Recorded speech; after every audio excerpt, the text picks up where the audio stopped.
Rossiyadagi vatandoshlarimiz diqqatiga. Siz O'zbekistonga pul yuborishga ortiqcha foizlar yoki kurs pastligidan charchadingizmi? Unda sizlarga eng zo'r kursda yuborish imkonini beradigan Yubor ilovasini tavsiya beraman. Yubor ilovasi orqali yaqinlaringizga nafaqat dollar, balki Uzcard va Humo kartalariga ham so'm yuborishingiz mumkin. Yubor ilovasini Play Market hamda App Store'dan yuklab oling va yaqinlaringizga eng zo'r kursda pul yuboring.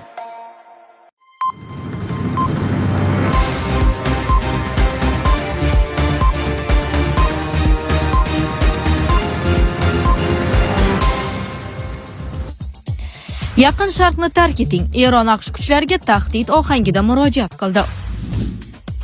Qozog'iston chegarasida avtomobillardan iborat ko'p kilometrli tirbandlik yuzaga keldi. Har bir raqam ortida bir umr bor. Zelenskiy urushning eng og'riqli oqibatini eslatdi. 326 dronli tun Qrim ustida misli ko'rilmagan hujum yuz berdi. Moskva hammasini ko'rib turibdi. Peskov Rubioning so'zlariga munosabat bildirdi. Tolibon armiyasi Rossiya yordamida tiklanadimi? Moskva kutilmagan rejasini ochiqladi. Rossiyada favqulodda vaziyat, yirik gaz quvuridagi portlashlar evakuatsiyaga sabab bo'ldi. Yaqin Sharqni tark eting. Eron AQSh kuchlariga tahdid ohangida murojaat qildi.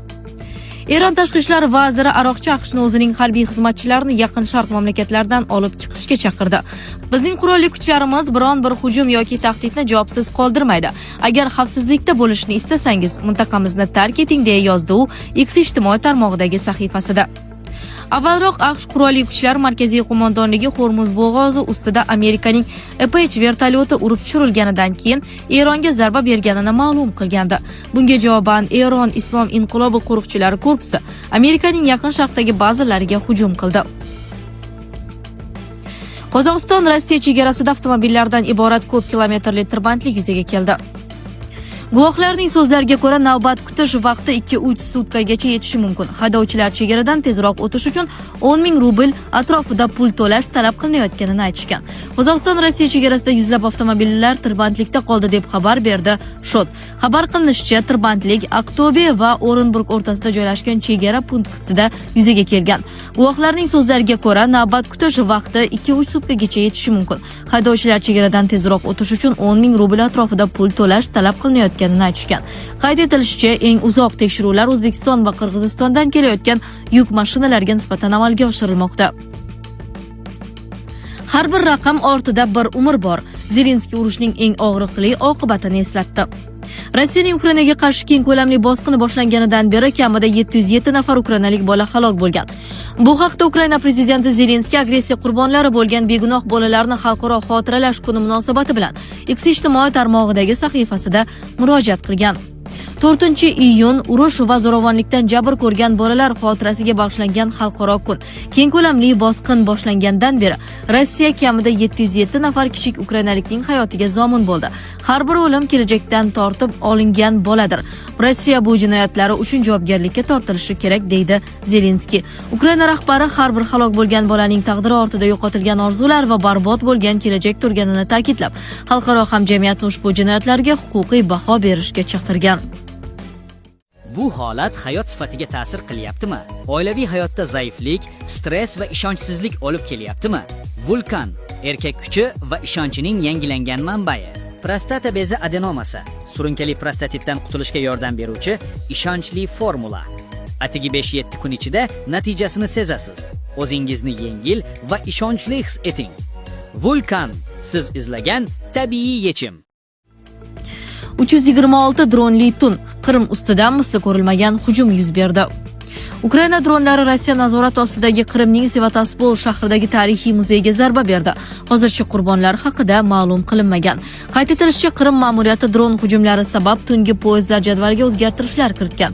Bu qaror bir necha kun avval dron zarbasi oqibatida poyezd mashinisti yordamchisi halok bo'lganidan keyin ma'lum qilingan. 10-iyun kuni ertalab Sevastopol hududida havo hujumi haqida ogohlantirish e'lon qilindi. Rossiya Mudofaa vazirligi Rossiya hududlari, shuningdek Qora dengiz va anneksiya qilingan Qrim ustida 326 ta Ukraina dronlari yo'q qilinganini xabar qildi. Sevastopol gubernatori Mikhail Razashev muzeyning tom qismi yonganini ma'lum qildi. Unga ko'ra, yong'inni o'chirish uchun 80 dan ortiq odam va 22 ta texnika jalb qilingan. Vahshiylar biz uchun qadrli narsalarga hujum qilib, tariximizni yo'q qilishga harakat qilmoqda.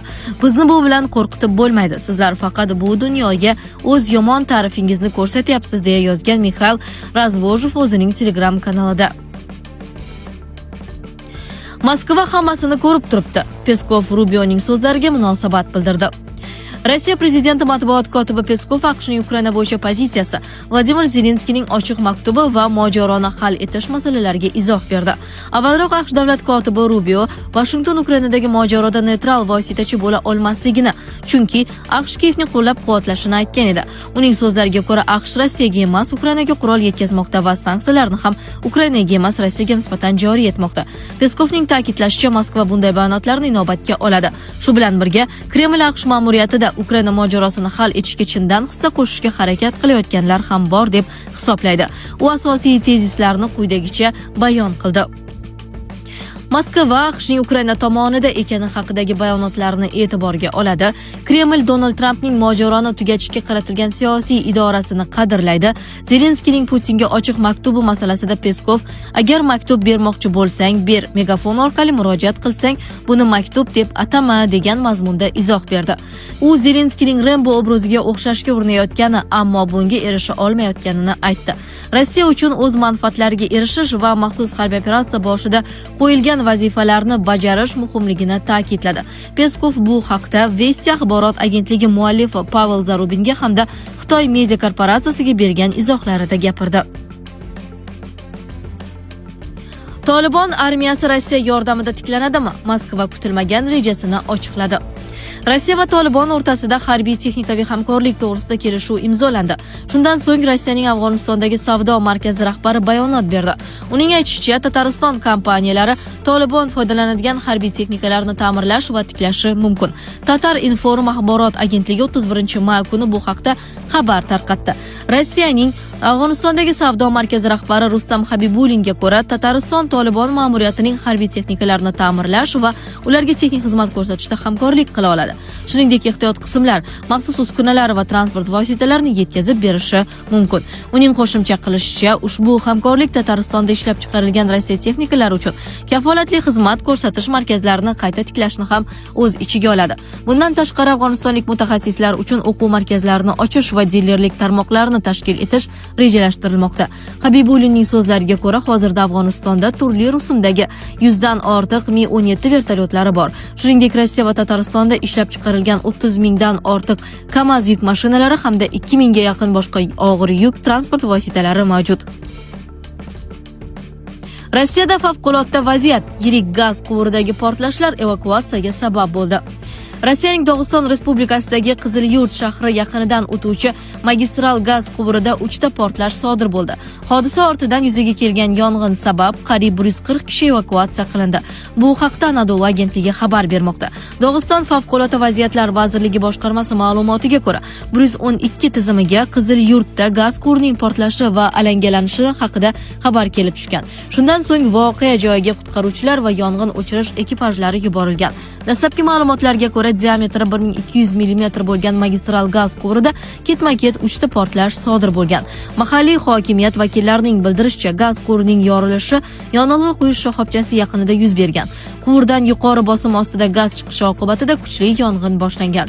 Favqulodda vaziyatlar vazirligi ma'lumotiga ko'ra, hodisa Qizilyurt tumanidagi Bavgutay va Gelbax aholi punktlari oralig'ida Mazdok Kazim Gamet magistral gaz quvurida sodir bo'lgan. Portlashdan keyin yuzaga kelgan alangali yong'in balandligi 15 metrgacha yetgan. Xavfsizlik maqsadida yaqin hududlardagi aholi evakuatsiya qilindi. Qizilyurt shahri rahbari Mamatxanovning TASS agentligiga ma'lum qilishicha, evakuatsiya qilinganlar soni 140 nafarga yetgan. Ularning barchasi qarindoshlari uylariga joylashtirilgan. Sizlarga yetkazmoqchi bo'lganlarimiz shulardan iborat edi. Dunyo yangiliklaridan uzoqlash